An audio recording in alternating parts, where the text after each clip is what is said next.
नामक एक गांव में सुजीत नाम का एक किसान अपनी पत्नी उर्मिला और मां के साथ रहता था। अभी 2 महीने पहले ही उर्मिला ने एक बेटे को जन्म दिया था। बेटे के जन्म के बाद उर्मिला घर के कामों में ज्यादा व्यस्त रहने लगी। उसके पास सुजीत से बात करने का भी समय नहीं रह पाता था। रात में बच्चे के रोने की वजह से सुजीत और चिड़चिड़ा हो गया था। इसी कारण वो उर्मिला से सीधे मुंह बात भी नहीं करता था। एक रात, अरे उर्मिला, ऐसे चुप करा है, नहीं तो मैं कल से आंगन में सो जाऊंगा। तुम सो जाओ, मैं इसे बाहर ले जाती हूँ, आंगन में ठंडी हवा के बीच सो जाएगा। बहू, ला मुन्ना को थोड़ी देर मुझे दे दे। ऐसे ही दिन बीत रहे थे। सुजीत का गुस्सा बढ़ता ही जा रहा था। एक सुबह, अरे इतनी तेज बारिश हो रही है, आज खेत पर मत जाओ, रहने दो, खेत में पानी भरा हुआ होगा। घर रहकर क्या करूंगा है? कौन सा तेरे पास मेरे लिए समय? तू सारा दिन या तो रसोई में लगी रहेगी या मुन्ना को संभाले फिरेगी। कम से कम खेत पर जाकर थोड़ा मन ही बहला लूंगा। सुजीत गुस्से में खेत पर चला जाता है। बारिश तेज हो रही थी। खेत के सामने ही एक नदी बहती थी। सुजीत ने देखा एक लड़की नदी में कूदकर अपनी जान ले रही है। सुजीत को तैरना आता था। वो भी लड़की के पीछे नदी में कूद जाता है और किसी तरह उसे बचाकर किनारे पर लाता है। लड़की रोने लगती है। आपने मुझे क्यों बचाया? मुझे मर जाने दिया होता। मैं इस दुनिया में बिल्कुल अकेली हो गई हूँ। मेरे माँ बापू इस दुनिया से चले गए। अब मैं किसके सहारे रहूंगी? ऐसा नहीं कहते। भगवान ने हमें जीवन दिया है, इसे हमें ऐसे खत्म नहीं कर देना चाहिए। क्या नाम है तुम्हारा? मेरा नाम काजल है। काजल देखने में इतनी सुंदर थी कि सुजीत उसके रूप पर मोहित हो गया। वो बातें करती रही और सुजीत उसको देखता रहा।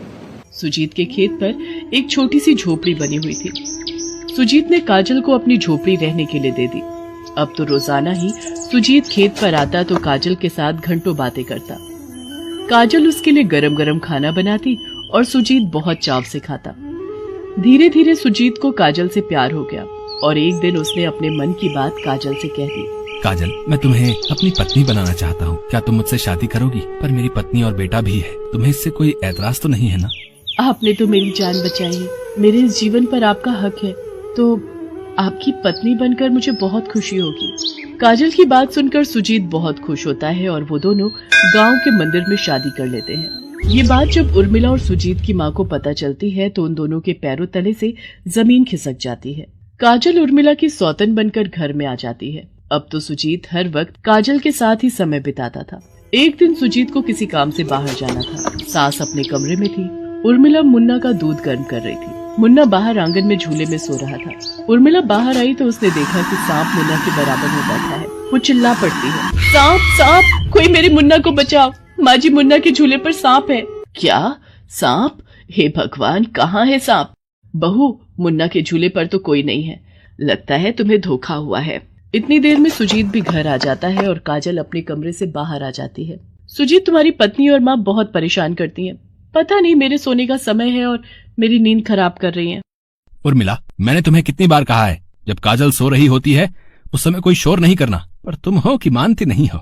माँ जी, मैंने सांप यही देखा था। मेरी आंखों का धोखा नहीं हो सकता। जब किसी इंसान की नींद पूरी ना हो तो हर तरफ सांप बिच्छू ही नजर आते हैं।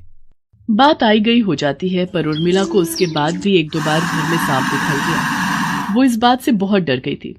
एक रात उर्मिला के सामने एक ऐसी सच्चाई आ जाती है जिसे देखकर उसके रोंगटे खड़े हो जाते हैं।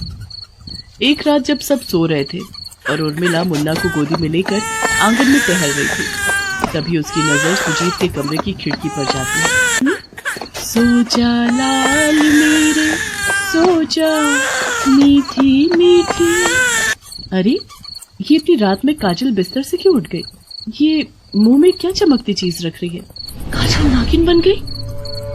मैं ये सब क्या देख रही हूँ? एक नागिन मेरी सौतन बनकर आई है। ये सब क्या हो रहा है भगवान? मुझे सबको ये सच्चाई बतानी होगी। मेरा शक सही था, ये काजल ही थी जो मुझे नागिन के रूप में दिखाई दे रही थी। अब सबसे पहले मुझे इस मणि को अपने कब्जे में लेना होगा। उर्मिला घबरा जाती है। उसे सबकी जान का खतरा था, इसलिए वो इस बात को नहीं छुपाती और जब काजल किसी काम में लगी हुई थी वो उसकी मणि उठा लेती है।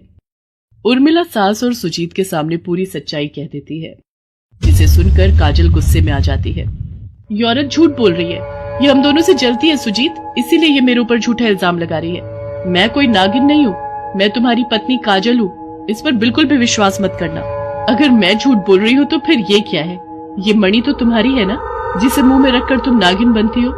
उर्मिला के हाथ में अपनी मणि देखकर काजल पागलों की तरह चिल्लाने लगती है। ये मणि, ये तुम्हारे पास कैसे आई? इसे मुझे वापस करो, ये मणि मेरी है। काजल, इसका मतलब उर्मिला सच कह रही है, तुम एक नागिन हो? हाँ, मैं हूँ एक नागिन, पर आज ये उर्मिला मेरे हाथों से नहीं बचेगी। मेरी मणि कोई नहीं लेगा।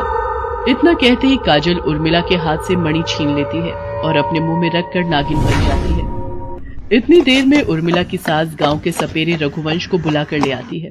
रघुवंश अपनी बीन बजाने लगता है, जिसे सुनकर काजल नागिन के रूप में छटपटाने लगती है। सपेरा रघुवंश कुछ मंत्र पढ़कर उस नागिन को पिटारे में बंद कर लेता है।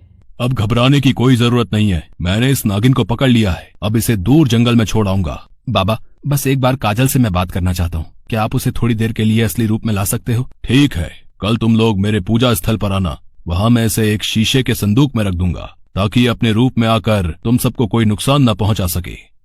अगले दिन सुजीत उर्मिला और अपनी माँ के साथ सपेरे के पूजा स्थल पर पहुंचता है। नागिन बनी काजल शीशे के संदूक में कैद थी। वो अपने रूप में आती है और सारी सच्चाई बताती है। तुमने ऐसा क्यों किया काजल? तुमने मेरे हंसते खेलते परिवार में फूट डलवा दी। मैं तुम्हारी बातों में आ गया और अपनी पत्नी, माँ और अपने बच्चे से दूर हो गया। तुमने जैसा मेरे साथ किया वैसा कभी किसी के साथ मत करना। मुझे माफ कर दो, मैंने नफरत में ऐसा किया और नफरत ही सब कुछ जलाकर खाक कर देती है। आज से कुछ वर्ष पूर्व मैं अपने नाग के साथ तुम्हारे खेत पर बिल बनाकर रहती थी। तभी खेत की सफाई करते हुए एक किसान ने गलती से मेरे नाग को मार दिया। मैं उस किसान को नहीं पहचान पाई। शायद उसने वो खेत तुम्हें बेच दिया था, पर मुझे तो बदला लेना था। मेरे नाग की मौत इसी खेत पर हुई थी, इसलिए मैंने जब तुम्हें इस खेत पर काम करते देखा तो तुमसे बदला लेने के लिए मैंने ये सब किया। पर जब तुमने मेरी जान बचाई तो मुझे देखा कि तुम बहुत अच्छे इंसान हो, इसलिए मैंने उस समय तुम्हें नहीं मारा। मैं तुम्हें अपना बनाना चाहती थी, तुम्हारी पत्नी और परिवार को मार देना चाहती थी, पर हर बार तुम सब बच गए और उर्मिला के साहस ने ये सब होने से रोक दिया। अब मैं अपनी गलती का पश्चाताप करूंगी। मैं यहाँ से नागलोक वापस चली जाऊंगी और कभी नहीं आऊंगी। सुजीत, उर्मिला बहुत अच्छी पत्नी है, उसने तुम्हारी जान की रक्षा की है। तुम दोनों एक दूसरे के साथ हमेशा खुश रहना। इतना कहते ही वो नागिन अपनी शक्तियों से वहाँ से अदृश्य हो जाती है। उस दिन के बाद सुजीत अपने आप को बदल लेता है और अपने परिवार और पत्नी के साथ खुशी खुशी रहने लगता है।